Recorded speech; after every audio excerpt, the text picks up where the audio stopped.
कृपा कर बाबा, कीर्तन करवाऊंगा, वो कीर्तन कराऊं ऐसा। एसडी कॉलेज के खेल ग्राउंड में इस कार्यक्रम को आयोजित किया गया है। वहाँ लगभग 20,000 लोगों के बैठने की व्यवस्था है। 250, 500 लोगों की स्टेज के दोनों तरफ गद्दे लगा करके बैठने की व्यवस्था है। तो इस कार्यक्रम में कोई विशेष पास वाली कोई स्थिति नहीं है और जो लोग आएंगे सबके लिए ये खुला निमंत्रण है। मैं सभी शहरवासियों से करबद्ध निवेदन करता हूँ कि आप इस कार्यक्रम में अवश्य रूप से पधार कर भाई कन्हैया के भजनों का श्रवण करें। जो श्री राम को लाए हैं हम उनको लाएंगे। जी हाँ, श्री गंगानगर के अंदर 29 जून को भजन सम्राट कन्हैया मित्तल आ रहे हैं और इस कार्यक्रम के मुख्य आयोजक जयदीप बियाणी खुद मेरे साथ मौजूद हैं। सबसे पहले सर आपका स्वागत। जय श्री श्याम। सर सबसे पहला सवाल कि कन्हैया मित्तल का जो पूरा कार्यक्रम है वो किस प्रकार से रहेगा? लोगों को आने के लिए क्या कुछ समय है और क्या कुछ आने के लिए उनका इंतज़ाम है? पास की कुछ सुविधा है, क्या कुछ है? कन्हैया जी मित्तल 29 तारीख को रात्रि को गंगानगर में अपनी भजन संध्या से भगवान खाटू श्याम को रिझाएंगे। इसके लिए ये सार्वजनिक कार्यक्रम है और गंगानगर की सारी जनता को मैं निमंत्रण देता हूँ कि आप इस कार्यक्रम में अवश्य रूप से पधारें। कन्हैया मित्तल आज की तारीख में श्याम भजन गायकों में हिंदुस्तान में अपना एक अलग स्थान रखते हैं। जहाँ तक व्यवस्था की बात है, एसडी कॉलेज के खेल ग्राउंड में इस कार्यक्रम को आयोजित किया गया है। वहाँ लगभग 20,000 लोगों के बैठने की व्यवस्था है। बुजुर्गों के लिए एक 750 सीटों का, जिसमें कुर्सियां लगी होगी, अलग से व्यवस्था की गई है। कारण बुजुर्ग लोग धरती पर नीचे नहीं बैठ सकते हैं, चाहे वो गद्दा हो या मैट लगी हुई हो, तो ये विशेष रूप से ध्यान में रखा गया है।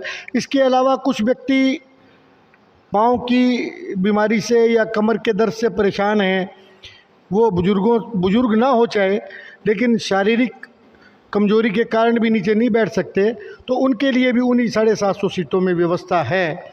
उसके अलावा सारे ग्राउंड में मैट लगाया जाएगा। 250, 500 लोगों की स्टेज के दोनों तरफ गद्दे लगा करके बैठने की व्यवस्था है। तो इस कार्यक्रम में कोई विशेष पास वाली कोई स्थिति नहीं है और जो लोग आएंगे सबके लिए ये खुला निमंत्रण है। सर इस कार्यक्रम को लेकर क्योंकि समय काफ़ी कम बचा है, कल का दिन ही बचा है, तो क्या संपूर्ण तैयारियां हो चुकी? बिल्कुल, अभी मैं आपके साथ ही ग्राउंड में था, स्टेज लग गया है।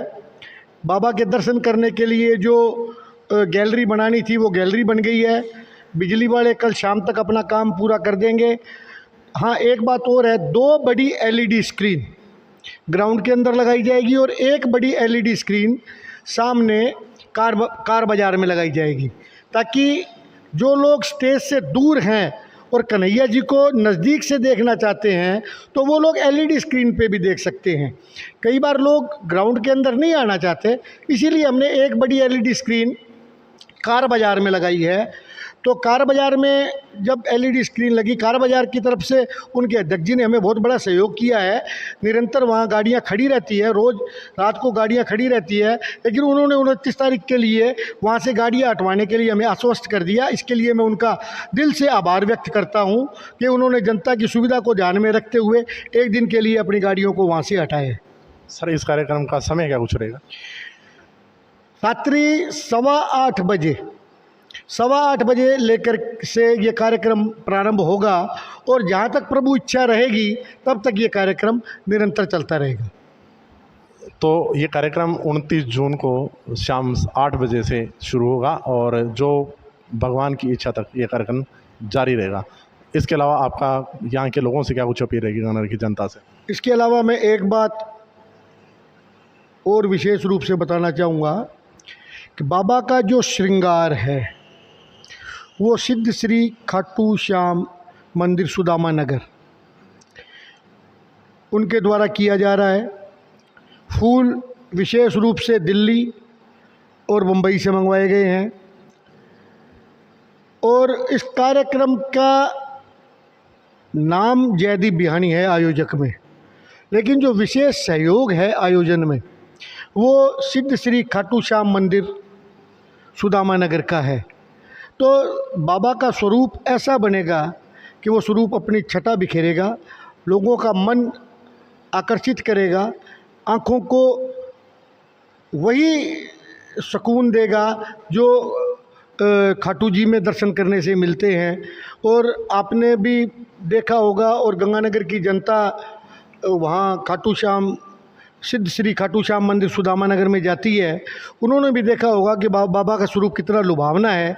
इसके लिए श्री संदीप जी शेरेवाला और पवन जी, जिनको पवन महादेव के नाम से जाना जाता है, कि वो शिव जी के बड़े उपासक हैं, रोज़ सुबह सुबह शिवालय में जाए बिना वो चाय भी नहीं पीते हैं। तो इन दोनों ने अपना पूरा समर्पण इस कार्यक्रम को सफल बनाने में दिया हुआ है। और साउंड की व्यवस्था भी कल शाम तक हो जाएगी। तो कार्यक्रम की जो संपूर्णता तो 29 तारीख को होगी, लेकिन उससे पहले जो व्यवस्थाएं हैं वो सारी कल रात को 28 तारीख को पूर्ण रूप से हो जाएगी। इसके लिए साउंड विशेष रूप से पंजाब से मंगवाया गया है। सुरेश जी सेवक साउंड वाले वो साउंड में अपना सहयोग देंगे, एलईडी भी उनकी तरफ से लगाए जा रहे हैं। कामरा जी बिजली की व्यवस्था कर रहे हैं और टेंट की व्यवस्था शगुन टेंट उनकी तरफ से की जा रही है।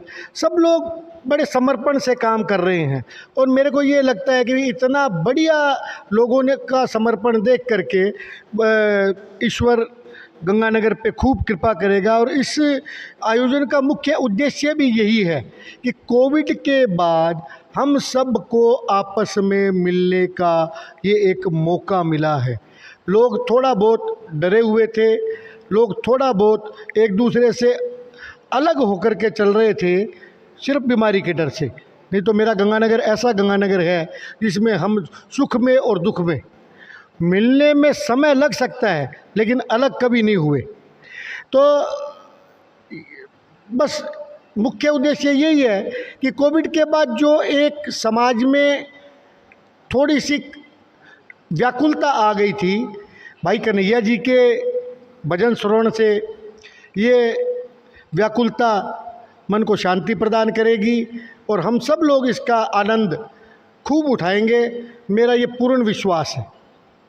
बिल्कुल, गंगानगर की धरती है वो सनातन और सभी धर्मों को मानने वाली है। और यहाँ कहा जाता है गंगानगर की धरती के बारे में कि सब लोग, जब ऐसी बातें आती हैं तो सब लोग एक जगह होते हैं। और कल नहीं परसों इस कार्यक्रम के अंदर हज़ारों की तादाद में भीड़ आने वाली है। तो जयदीप बियाणी की तरफ से सभी को खुला निमंत्रण दिया गया है कि इस कार्यक्रम में बाबा श्याम को रिझाने के लिए भजन सम्राट कन्हैया मित्तल आ रहे हैं। तो सब लोग आएँ और बाबा को अपने जो मानते हैं वो मांगें।